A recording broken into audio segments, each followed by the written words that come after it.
It follows on from another ESRC DFID funded project, which I ran back in 2007-2008, which was looking at the impacts of AIDS on young people's rural livelihoods. And one of the things that we were talking to a lot of people about at the time was cash transfers, which were just coming in Malawi. They were just piloting a social cash transfer scheme to households that were ultra poor and labour constrained. And Lesotho had introduced an old age pension to all elderly people from the age of 70 a few years previously.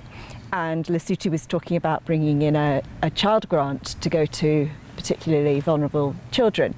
And so we knew about these schemes and we were wondering what would be the outcome of those.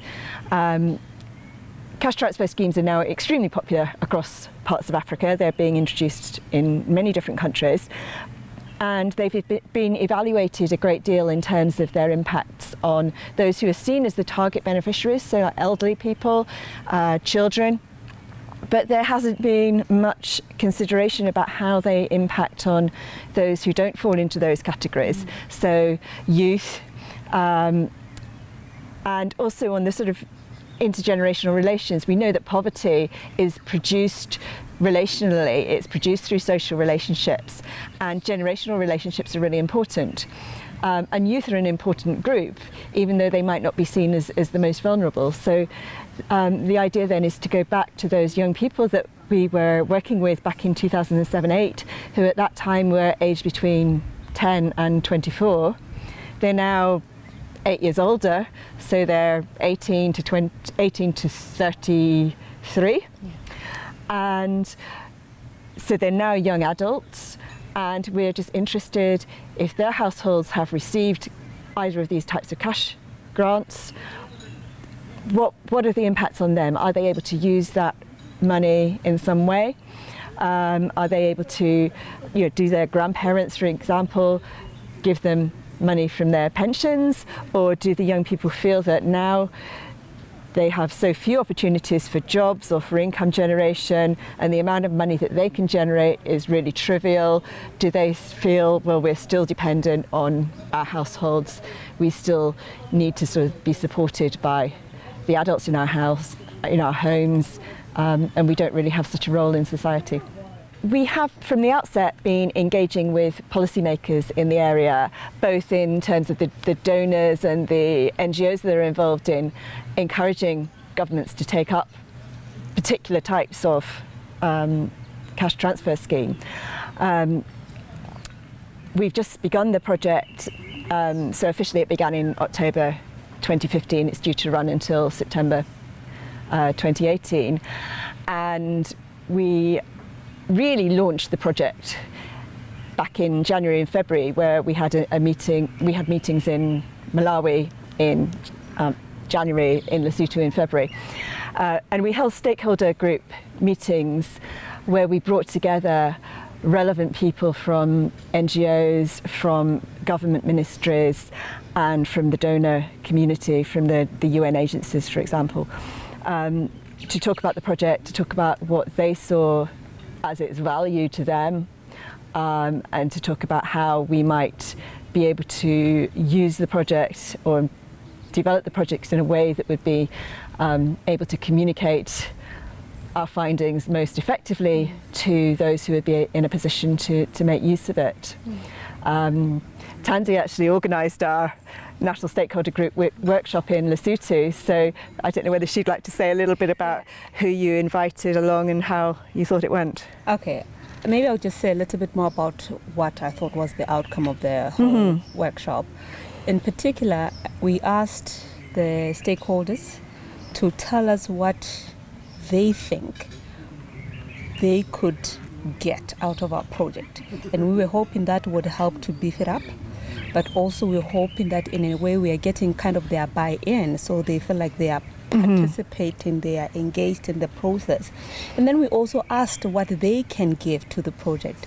And that in itself was, in a way, helping us to disseminate and get the ownership from them as well. So I thought that really went quite well for us, yeah.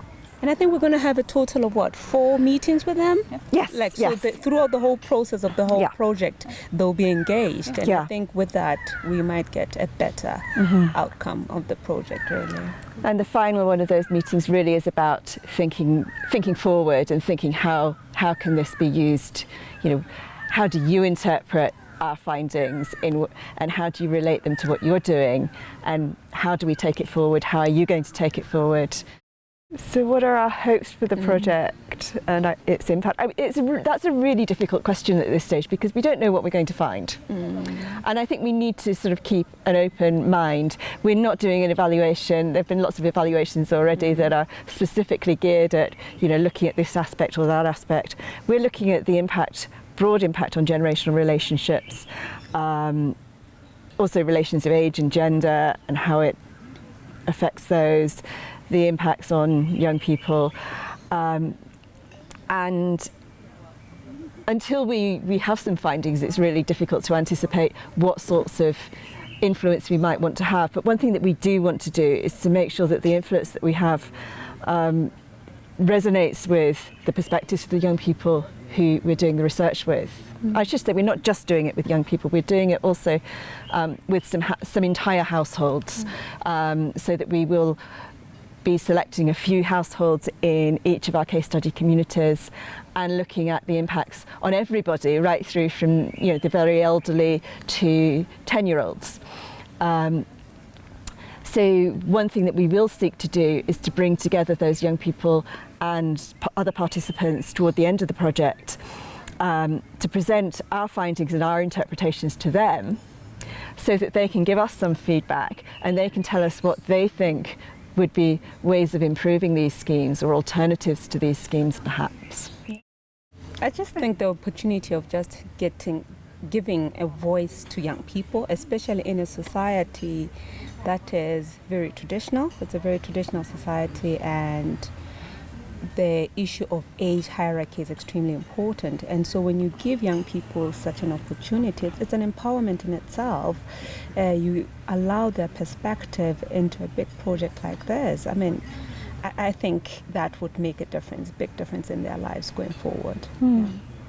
Actually, I'll say a little bit about the approach in terms of one of the aspects of this project is that it does aim to be innovatory in using participatory workshops with young people to explore not just their own immediate experiences, but also to try and explore how those connect to the ways in which governments make decisions.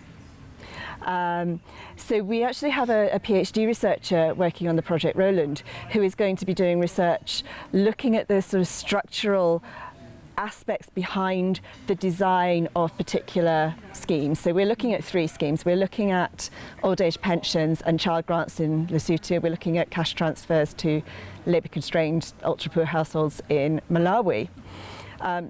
They clearly have different objectives, different philosophies behind them, and a different politics to them. So one of the aspects that he will be looking into is that sort of the way in which they came about, the way in which each country opted for different schemes. But we want to work with the young people in these rural communities to try and explore the connections between their experience and what is happening at the level of government, and the sort of the agendas at that level. So I know that that's going to be a really challenging thing to do because those young people are not used to sort of thinking about and exploring those issues. So that's something that will be, as I say, it's a challenge. Hopefully it will be productive in terms of analysing from their perspective what's happening.